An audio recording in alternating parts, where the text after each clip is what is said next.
what's going on, guys? Warcrux here with another build video for the Wrathstone patch. Now, taking a look at the patch notes, which was released just a little while ago. Let's kind of take a look and see what's going on in Elsweyr, and I believe this is pretty much the in-game build for the DK Velas. I'm taking a really close look at the patch notes. I mean, unless something changed. I mean, this is the build I'm going to rock. Not only have I been rocking it in Wrathstone, but it's also going to factor over into Elsweyr. So without further ado, let's kind of hop into the build here. So kind of look at the character sheet. Everything completely unbuffed. Running the Mage. We are Dunmer, or Dark Elf, running Witchmother's Potent Brew. Everything fully buffed. Kind of take a look here. Here's what the character sheet looks like. 12k tooltip on Flame Lash, which is super high for open world, like super high. I don't know if you guys realize how hard that actually hits. I mean, this is pretty much what you'd be hitting in like dueling build, but you have infinite sustain. So I really love this loadout so much. Like, it's super tanky. Like, you put out hella damage, and it doesn't even rely on proxies to do so. So let's kind of hop into the gear sets. The first set we're running is the Sun. Kind of take a look at the benefits here. It gives you the health, which you desperately need, max Magicka spell damage, and then just overall 400 spell damage to your flame damage abilities. When you have it golded out, there's one piece I don't have golded out, but it is what it is. Too cheap for that shit. But yeah, we're running Nirnhone. This increases our spell damage by about 2 to 300. I forget how it scales, but running Nirnhone set of Sharpen because we already have enough spell penetration with the skills, and we're light armor and our champion system. So having this sharpened, to me, really isn't much of a benefit. Yeah, Sharpen does give you a little bit more damage, but having the extra spell damage does help with your heals, which is what the heals are based off of, is your spell damage. So that's why I always go with Nirnhone on my DK. Alright, I have the shock damage enchant on the front bar. This not only adds a little bit of burst, but it can also proc concussed. There's a bit of a debacle between whether you should run Nirnhone or Infuse in this. I prefer Nirnhone because, like I said, I like having the additional heals. It's not a lot, but it does make up for one of the sets we do run, which does inflict us minor defile. If you guys haven't already guessed, it's going to be Pirate Skeleton, but we'll hop into that in just a second. On the back bar, you have a few options here. I'm being cheap about it and running a Willpower Resto. Infused, I pretty much always run this infused, and then this is where you get your weapon and spell damage buff, is on your back bar. So right before you go in for your burst, you just light attack on your back bar, swap to your front bar, and there you go. Additionally, you could run the Maelstrom Resto, and as long as you use Rapid Regen or Mutagen, you get a nice little tick. Let's see if I have it with me. I don't have it with me at the moment, but you get a nice little tick of max Magicka every 4 seconds. I think it's like 800. And also there's a staff. It's like the Rose Desert, something like that. I can't remember the exact name of it, but when you apply a healing ward, the imperfect version gives you a little bit more additional healing, and then the perfected one gives you a little bit more recovery. But to me, I just like having the extra max mag on a back bar because we do run 2 shields, so that helps us a little bit with our sustain and resource management. Alright, so next set I've already mentioned is Pirate Skeleton, and again, all my pieces we're running Impin. On the big pieces, always run Tri-Stats because you need a higher health and stamina pool as much as you can get. Running Pirate Skeleton just because for a 2-piece, the amount of mitigation this gives you, not only does it give you major protection, but also gives you about 3k spell and physical resist, which equates to about 6% additional damage. So just for having this set on, you're reducing incoming damage by about 36%. And that's a flat 36%. It's not additive, it's strictly multiplicative. Meaning, it doesn't matter if it factors in the damage incoming or outgoing. It really does not matter like how you factor it in. It's just 30% raw flat damage. And it does inflict you with minor defile. And to be honest with you, that's nothing. To be honest, it's only 15%. And the minor defile is really not that big a deal. We have a lot of heals on this build anyway. You're not even going to notice that. So, the next set we're running is Bright Throats. This is one of my favorite sets right now. It gives you the max Magicka recovery, of course, and while you have a drink buff active, it gives you max Magicka and also more recovery. We are running Witchmother's Potent Brew on this build, and we might actually be over sustaining. We have almost 1500 recover without being a vampire, and in my opinion, it's very over sustaining. So if you don't have to worry, if you don't like worrying about having to your resource management, and this is definitely the way to go.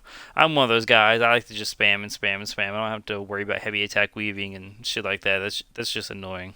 So that's pretty much the set. I mean, the rest of it, it's just mix and match it however you can, just as long as you have sun on your front bar, and then you have bright throats on both of your bars. As for the jewelry, this tilts me. I have a blue bright throat ring, but the difference is minimal. But I'm running all spell damage on these, which gives us the ridiculously high spell damage. I forget what it was. Check it out here. So it's almost 3,500 spell damage with almost 41k max Magicka. It hits hard as fuck with 3k crit resist. Alright. Back bar, I don't think it shows the buffs or what it looks like. So here's what the back bar looks like without Pirate Skeleton. Alright, so let's hop into the skills. The skills are the interesting part. Now, I will be going over the skills dispatch and also how these skills are going to change in the Elsweyr patch. I've been on the PTS playing around, and this is what I'm running, and it seems to be shutting kids down left and right, so that's what I'm going with. We're going to get Ellie Drain. This is a pretty quintessential for our damage and our sustain, so when you can, apply this to as many enemies as you can before you go into a fight, just so you don't have to worry about the uptime on that. Not only does this give you the minor magic still, but also reduces the resistances, which equates to about 10% additional just flat raw damage. This is always good to have. Plus, it's free to cast. So next is Fossilize. One of the best CCs in the game, if not the best. It's unblockable, undodgeable. So pretty much essential unless you want to run the meatball, where you throw some mud at them and knock them down. It does do quite a bit of damage when you actually stun them, but the way row dodges and shit works this patch, I wouldn't really rely on this as a good CC. So I'm just rolling Fossilize right now. Flames Oblivion. This has multiple uses. Not only can it be used for burst, but this also gives us our crit damage, which we need on our front bar instead of running Inner Light. As of right now, it only hits one target in Wrathstone, but in Elsweyr, I believe it hits up to 2 targets. So pretty much doubling the effectiveness of the skill. It's a really good change. Next ability, running Flame Lash. Now, this ability remains relatively untouched. Now, the other morph of Flame Lash, which is a Fury or something like that, Flame, Leeching Strike, something like that, whatever it's called. They're reworking it. They're changing it to where instead of using Flame Lash as your spammable, you actually gain charges to increase the damage of your next lash. For example, every time the tooltip is going to read every time you use the Ardent Flame ability, you gain a stack, stacking up to 3 times, increasing the damage of your Flame Lash by 33%, and also giving you spell damage whenever you activate Ardent Flame ability. Now, this build isn't about spamming a lot of Ardent Flame abilities. The only one I can really see that you would spam a lot is Burning Embers, and quite possibly Engulfing Flames. But in open world, it's really hard to get these two off together, so I always go with the Burning Embers for the heals. But if you could use a different ability for your spam, and then somehow have at least 2 of these on your front bar, kind of alternate back and forth in between them, your power lash will be hitting ridiculously hard. So this one on tooltip is 10k. Let's get buffed up here. So on tooltip it's for 12k, right? Now, to my understanding, the 33% is going to stack 3 times, so it's going to be 100% more damage. So in theory, the next Flame Lash you use is going to hit for 24k. That's an absurdly hard attack. Now, I may be wrong on my understanding of it, but as of right now, that's how it works. So whether this is going to be tuned or not, I don't know, but you just got to keep that in mind when you're with your ARDIN Flame abilities, kind of keep track of Flame Lash. I'm sure there'll be an add-on in PC to keep track of how many stacks is on your lash, but we'll kind of investigate a little bit more on that to see if we actually keep the Flame Lash as the morph. But until the time, that's what we're running. Next ability we're running is Burning Embers. It's a hella good dot, plus it heals you. Keep this up on as many people as you can all the time. As soon as you stop applying this, that's when you're going to die. You have to keep this up as many people as you can in open world. There's just no way around it. Last but not least, on our front bar, running Ferocious Leap. It's getting a bit of a buff. The annoyingness of it disjointing when the enemy runs out of range and not doing any damage whatsoever, that shit's gone. Plus, it's going to actually jump at them quicker to give them less time to react. So that's pretty good. Back bar. Running Healing Ward and Harness Ward. I don't know about you guys, but I feel pretty naked not running 2 wards. I really do. This is just a nice little tandem here. I always run Harness just for the sustain. You might be able to get away with running Coag. I really wouldn't depend too much on it. We're not really using the Healing Ward to actually heal. It's mostly just to block damage, just so we can get our Power Lash heals off, as well as our Burning Ember heals. But running Reflective Plate now, the changes is a lot of people crying about it. I feel that these wings have been buffed substantially, especially in open world.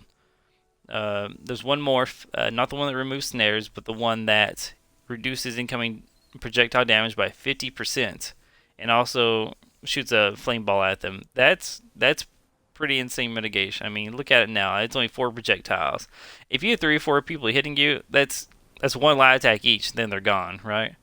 So at least in open world, yeah, it's not going to completely mitigate those projectiles, but it's reducing everything by 50%.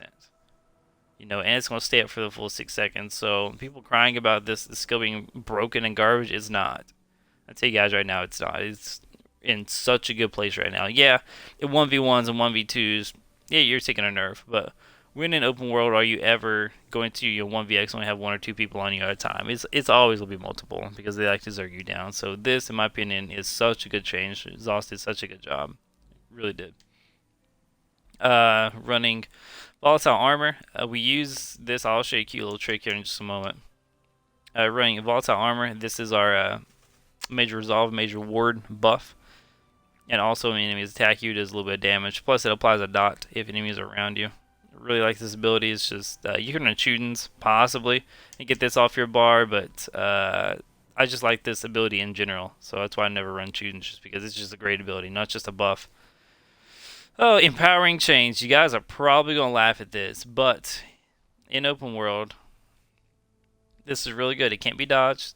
You can pull people out of stealth with this shit, and it gives your light attacks 40% more damage. When we go over a CP tree, you're actually doing hella damage just on your light attacks. Now, in Wrathstone, it is what it is, as you can read here. But in Elsweyr, they're actually buffing the damage of this by 20%. So that 4600 is going to go up to about 5400. You know, of course, when we have everything buffed, you know, yada yada yada, you know, it's going to go up to even higher amounts, but whatever. But what you know, they didn't change roll dodge or stealth, you know, kind of whatsoever. So what I've been doing in open world, I've been chaining myself to people and then volatile armor to pull them out of stealth. And that pretty much shuts down the Nightblade. And they try to roll dodge again, you just simply searing chains it right back to them. And not to mention, it is a little buggy, this patch, just because of the way gap closers work. But in Elsweyr, they've actually, I quote, drastically increased the rate at which you're pulled to them, the gap closer works. So, how fast it is, I don't know, but you're going to be able to get to people pretty much instantly from what I'm understanding. So, we'll see how that goes. As of right now, I just feel like on DK you need a gap closer. I know you guys have been there. How annoying is it to have a Nightblade almost dead and they just cloak up and run from you? You can't keep up with them. This is the way you can keep up that pressure. Like straight up. Plus it gives you minor expedition to also chase them down. And spam volatile armor just to pull them out of stealth. They can't stay stealth forever. So these two in tandem are actually a really good combo, which I feel it's pretty underrated. If you like playing on aggressive DK, this is what you want right here. Last but not least, we're on Lights Champion. Enjoy this while you can, fellas, because this ultimate is going to be absolute doo-doo next patch. You're no longer going to get the major protection. You'll still get the healing, and there's a defensive morph where you get, you know, all the healing and stuff and the shields, but you don't get the major protection, which is a big deal of this build, which isn't too bad, I suppose, because we already have major protection from our Pirate Skeleton. So it's not going to impact this class too bad. Alternatively, Jesus, English hard, but alternatively, if you want to run probably your standard would be your best bet, the shifting standard, to where you can kind of move it around with you. Another ult you could run, you could possibly run Corrosive. I really wouldn't advise it, but standard's probably gonna be the way to go. Or if you really wanted to, you could run Meteor on the back bar. I'm too lazy, no way I'm farming Meteor on this DK. So that's out of the question for me. So it's probably going to be shifting standard or last champion still it for me. Alright, so that about does it for the skills, guys. I really hope that's pretty helpful. DK is, pretty standard as far as your rotations are, concerned. Have your LA drain up. Of course, have your Flames of Oblivion up. As soon as you fossilize them, what you want to do, as soon as you fossilize, don't try to go for a Flame Lash. As soon as you fossilize, Burning Embers. That ensures that you have Burning Embers on them, because people's first reactions is to always break free and roll dodge. And if you miss your Burning Embers, you're not going to get that heal. So you desperately need this heal. So always fossilize, Burning Embers. Usually the roll dodge, you just have to kind of time it on your opponents. What you can do is preemptively get a Flame Lash off, like this. You'll fossilize, Burning Embers, and then you'll have a Flame Lash ready to go. Okay? Depending on your enemy, you usually want to wait until they roll dodge, and now if it's a sorcerer or some other magic class, they may or may not roll dodge. So in that case, you can just apply the Flame Lash when it procs. But always try to get one attack off before you go in, and then the fossilize into the Burning Embers, and debate on whether they're roll dodge or not to actually do the Power Lash. But that's pretty much your burst combo. And keep in mind, the Flames of Oblivion procs every 5 seconds. So keep that in mind when you're trying to burst on this, with your Ferocious Leap, what have you. Alright, so. Alright, it's the skills. That's set, so let's go into the champion tree. It's pretty vanilla. 66 free. None in Siphoner, fuck it. Whatever. People overrating this way too much. 49 Arcans, 43 in Tenacity. We do heavy attack every now and then, just for shits and giggles. So why not have the extra? You don't need any more stamina recovery than what we have. We have a pretty decent stamp pool as it is, and the way DK functions, you don't need a lot of stamina sustained to really get through. So kind of avoiding Mooncalf, because we don't have a lot of recovery anyway. So toss an extra 10% in that. It's really not going to help at all. So I'll put them in Tenacity. And then I do block and roll dodge quite a bit, so these are pretty even, 20%. Here's a blue tree, 56 up 1, 52, 64, 73 Master Arms, and I do have a lot in the Staff Expert. This stacks, really well with the empowerment we get from our chains. Makes sure light attacks do 40% more damage, so adding an extra 15% on top of that is really advantageous in my opinion. Then into here, some DKs like this Exploiter passive, but you have to waste 75 points on Thaumaturge. Don't do that. Just don't. Red Tree, 56 Ironclad, 28 Spell Shield, 49 Resistant. 427, 27. Have a lot in a thick skin because there's still a lot of dot builds going around. Really don't have too much hard time with stamina classes, so I don't have nearly as many points in Lionworm Focus. And these are just, pretty even 7. You don't want to put a lot of points into this because there's a lot of diminishing returns and it doesn't stack too well. So kind of piece those. I think 27, you could probably go up to 9% in each, but I wouldn't go any higher than that. The last but not least is Bastion. We need points in here because we don't have super high max magic pool to hit the 50% threshold, since we do have about 25, almost 26k health in open world, so the points in the Bastion really helps out with that. And that's the build, guys. Keep in mind, this is what I'm running in the Elsweyr patch. I'll let you guys know if it changes, but for the most part, this is the end game for the DK. Of course, I haven't golded everything out, but it doesn't get much better than this, fellas. I'm sure there's a lot of different builds out there. I've seen the DK's running. I think it's is it Pariah that gives you the weapon damage. Makes your stats equal to the highest of each. They have like 6k spell damage, but if you take a look at those builds, fellas, they have like 30k max of Magicka. You're gonna get absolutely digged down. Like, just straight up. Like, your harness words and stuff are just going to be completely irrelevant. Okay? So, that being said, that's the build for the patch. Like I said, if anything changes, I'll let you know. And I will be uploading gameplay of this. I'm not sure when. I'll probably be on my PC account trying to grind it up a little bit more. So, more than likely, you'll see some Sorcerer videos.